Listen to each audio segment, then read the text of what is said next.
Vam obrir l'escola Bressol en 1977 a l'octubre.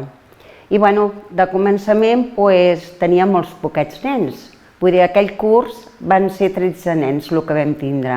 Vull dir, la gent no estava encara acostumada, les iaies volien cuidar els nens i hi havia una mica de problema perquè no volien portar els nens a l'escola. El que passa que els pares després van anar decidint i sí, després es van portar els nens. Jo penso que hem estat una institució important perquè durant molts anys vam ser els únics.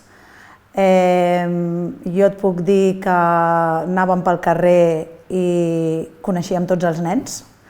Aquests nens van anar creixent i és el que hem parlat, que han arribat a ser pares i han portat els nens, però el fet és que, per exemple, en una festa major, anar-te'n a la fira era com impossible perquè és que era nen rere nen i trobar-te amb tothom i d'altres cursos. Nosaltres hem mantingut els nens, els hem cuidat, els hem ensenyat i els hem estimat molt. I tenim uns pares molt macos, sempre, i que no hem tingut mai problemes i ens els estimem molt perquè han sigut com una família.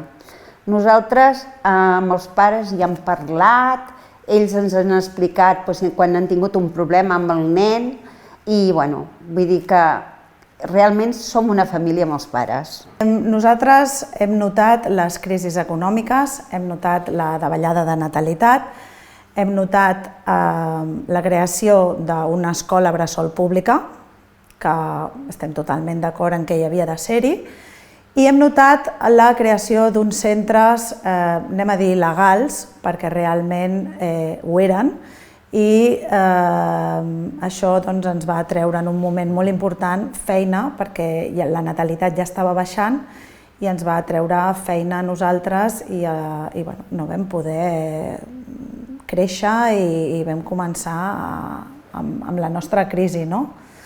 Llavors, el tema del Covid ja ens va acabar de deixar llestos.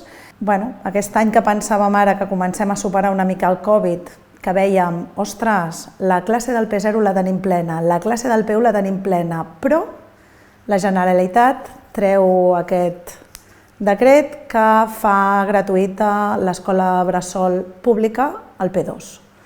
Clar, això ja nosaltres ja ens ha acabat de rematar.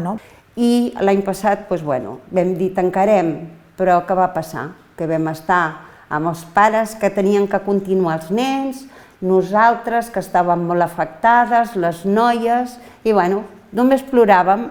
Total, que jo vaig dir, vinga, va, provarem un altre any. Semblava que el Covid havia baixat, però què va passar?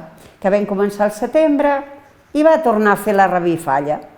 Total, que han fet aquest curs, han volgut acabar el curs perquè els pares, pobrets, no deixar-los a mig fer i ara sí que hem tingut que dir prou, no podem continuar així.